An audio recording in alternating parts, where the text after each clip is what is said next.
I need to do a basic rundown of the motivation of the Destiny enemies. So, the Fallen are, originally they were the Elixni, and they, sorry, I'm taking my shoes off at the same time I do this, so there's a lot of camera movement. The Elixni were the first group of people that the Traveler chose to bless with the light, and eventually the Travelers said fuck you and went to the humans. So then they became the Fallen because they're fallen from the light. So they are now against humans and the Awoken and the Exos because we are the chosen of the Travelers. So they're pissed off and now they want to destroy us. The Hive are the most like intrinsically tied to the darkness.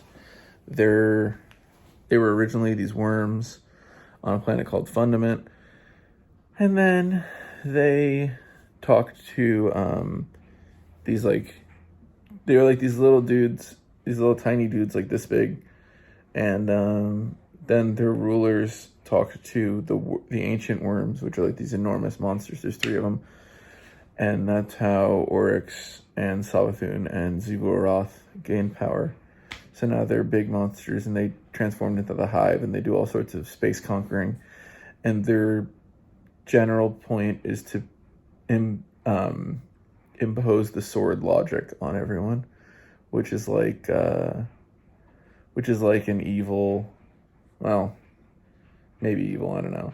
Basically, the sword logic means that you have to fight for your right to survive in the galaxy, and if you don't destroy or you don't survive being attacked by the Hive, then you don't deserve to live. And then the Cabal are these like just like an empire of space guys who are pretty similar with the sword logic stuff. Like they're conquerors. I think Corey said space Romans, which is definitely really true. So they had an emperor named Callus who ruled for like a really, really long time. And then Callus was deposed by Dominus Gaul, who was the bad guy from the original campaign of Destiny 2. And Gaul worked with Callus's daughter Keitel to overthrow Callus. And then he brought the entire empire of the Cabal to come and attack humanity and steal the Traveler and steal light.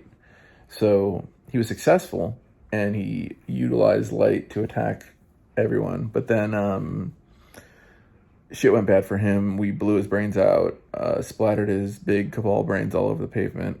And after that, the Red Legion, which was his army, went back to their home planet of Torobatl and their system. But they found that Xivu Arath, the Hive God, had attacked it and like destroyed like all of the Cabal there, basically. So then they ran into a problem where they're like, well, now we're fucked.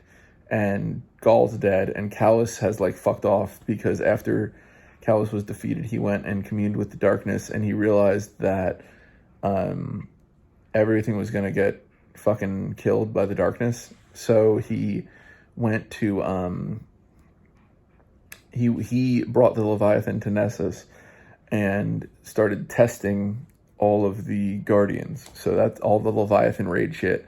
Callus was testing you and making you strong enough to fight the darkness. And then talked about Fallen.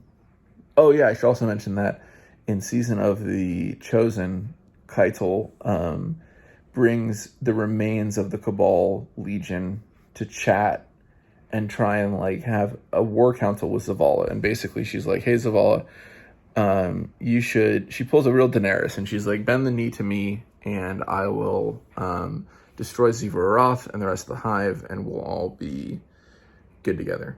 And obviously that doesn't go super well for her, but they kind of partner up, but he's like, Zavala's like, fuck you, we won't join you. But they kind of are working together now a little bit.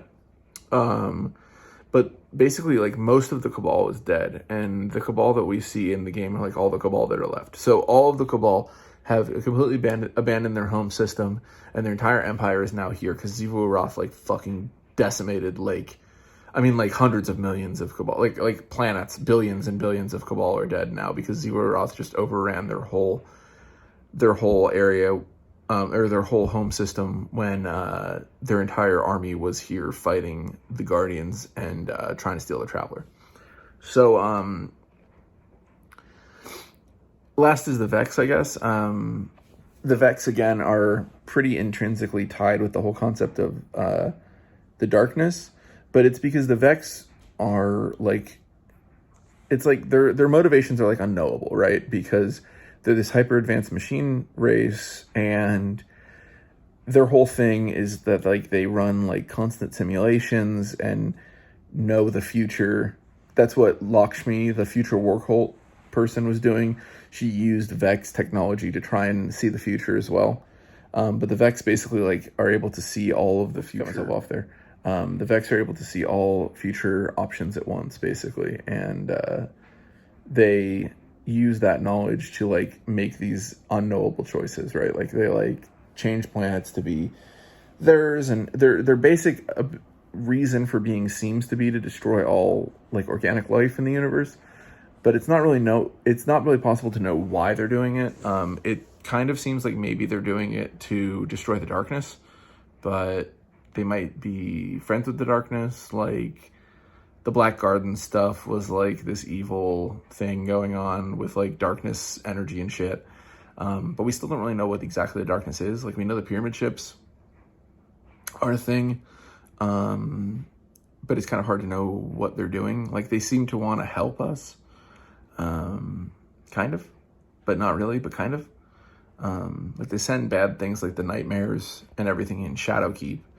And then in Beyond Light, you know, like there's Aramis, who is this fallen that wants to use the darkness abilities to destroy the Guardians and take the light. But then at the same time, Aramis like gets smoked by us using darkness because like we commune with the pyramid ships and they're like, here's darkness. You can use stasis now. You should fucking kill this lady with the darkness stuff. And like, you know, obviously Elsie Bray is from the future and she's the Exo Stranger. She's always talking about how we need to use the darkness to destroy the darkness. And the Drifter has always been weird. And then there's the Nine, who are kind of hanging around doing like weird secret shit and nobody knows exactly what's going on there either. So it's kind of this whole mess of like all these races that we, you know, in Destiny 1, all four of the enemy races were collectively referred to as the Darkness. But now that more of the story has been revealed, like a lot of the enemy forces have more complex stories than they initially were fleshed out as, right? Like, I mean, the Fallen are, you know, the House Light Fallen have joined after Season of the Splicer, and Keitel and her Cabal faction have joined up, you know, and there's like a few bad ones, but for the most part, the Cabal are kind of like chilling. The Hive seem to be like bad for sure. Like there's no, but you know, like there's no good side of the Hive yet, but then again, already in the beginning of Season of the Lost, like there's been some stuff that's making me think that maybe Savathun, like maybe the big turn is that Savathun is actually good and she's going to assist us. I mean, she's the Witch Queen and the Queen of Lies and all that shit, but, you know, it was kind of odd because like they did this Witch Queen expansion reveal where, you know, we're in her throne world and she's portrayed as being evil and she has Hive Guardians and all this shit, which seems like it kind of spoils the Season of the Lost because in Season of the Lost, she's being portrayed as good. So it seems kind of odd to me that they would go to all this trouble of like writing this ton of dialogue where she's portrayed as good and she's nice and chilling and she's like, you know, helping you out and everything, my best friend the Guardian, da-da-da-da. But then, you know, we already know that we're going to blow her brains out in the Witch Queen. So what the fuck, you know? Like, I feel like they're going to do something where there's, like, more to it than it seemed like. And we also don't know why Zivu-Arath is fighting Savathun, like, why she's hunting her. they haven't really gotten into that yet, and it seems like maybe there is like maybe someone controlling Roth, because they never had any quarrel before. So maybe this like other thing that is, the thing that's been watching us the whole time, stand on the line between light and dark and look up and you'll see who's been watching you, right?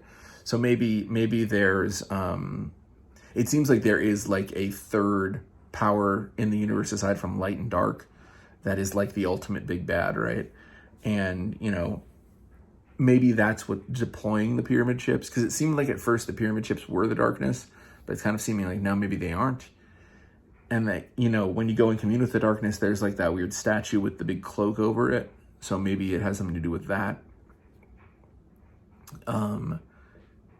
It could be a million different things, and we won't really know until Bungie releases more story. But right now it's seeming like maybe there is something above the light versus darkness thing. And like maybe the Traveler isn't good and the darkness is bad, but they're both these like, paracausal forces, right? These like entities that have to exist in the universe. And there's like a balance between them and all that shit. And maybe someone is trying to throw the balance off. I don't know. Who knows, right? Why is there one Traveler, but there's like an endless fleet of darkness ships, like the pyramids? Is it because there's too much light right now and there needs to be more dark? Maybe. I don't know. I don't think there's enough information out there to know where they're going yet. But obviously, I mean, Destiny lore is Bungie lore. It's like Halo lore. You could talk about it endlessly and speculate forever. And until they just straight up release stuff, you just won't know. But yeah, that's the basic rundown of like what's going on with the bad guys. I don't know. Hopefully that's helpful.